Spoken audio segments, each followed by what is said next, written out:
Russian President Vladimir Putin is in China for meetings with China's President Xi Jinping just days after President Trump wrapped up his visit to the country. The leaders held those talks focusing on energy, trade, and technology. More than 20 agreements were signed after both men praised their close ties. Later today, they're going to sit down over tea to discuss geopolitical matters like Ukraine, Iran, and the U.S. NBC News International correspondent Janis Mackey Frayer joins us now from Beijing. Janis, good morning. So first off, from an optics standpoint, we want to talk about the welcome ceremony here because our viewers may remember we brought it live when President Trump was there.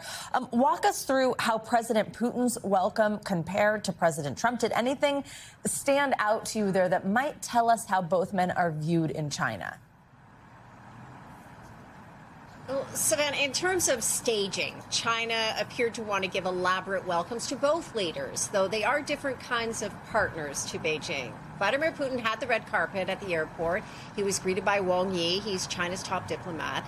And at the Great Hall, we saw the same honor guard and same joyful children who welcomed President Trump, but waving Russian flags this time. Overall, the welcome for Putin, though, seemed a bit less theatrical. It lacked the grandeur that Xi had choreographed for President Trump's visit.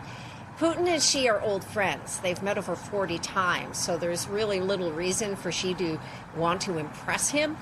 Plus, the current dynamics of the China-Russia relationship have Putin as the subordinate, still a key strategic partner, whereas the U.S. remains a competitor. But in both cases, with President Trump and Russia's President Putin, Xi Jinping is center stage, both as confident host and the central balancing figure for these important relationships. Joe and Savannah. Janis, we know the two countries had been in talks over a massive pipeline project that would deliver Russian gas to China. Where do things stand with that? And keeping in mind the Chinese-American summit was short on deals, what more can you tell us about some of the agreements that were signed today? Power of Siberia 2 is a massive second gas pipeline that Russia desperately wants to build into China.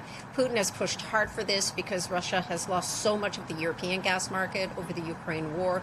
But Xi's reluctant to go all in, to not have China too reliant on Russian energy. They announced a general understanding, but no final agreement on cost or timing. And that reveals a bit about the balance of power here. Russia needs China more than China needs Russia. What Xi and Putin did announce was more energy trade. They're going to use more Chinese yuan instead of dollars. And they had a joint statement opposing what they call American dominance. So really, it's the deepening of an already very close relationship. Joe. Janis, we mentioned that later today it's expected they'll discuss Ukraine, Iran, the U.S. What are we expecting to come of those conversations? Well, what Xi and Putin want, what binds them, is a world less dominated by the United States. And that was the central message today. Talks focused on the wars in Ukraine and the Middle East.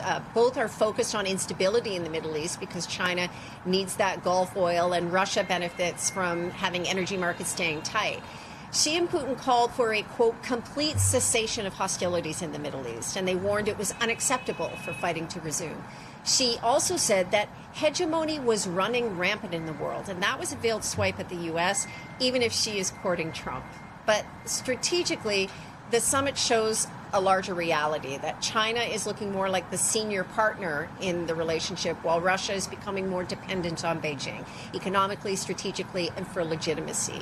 And these back-to-back visits show a real balancing act by Xi Jinping and spotlights China's growing global clout, which has long been China's ambition.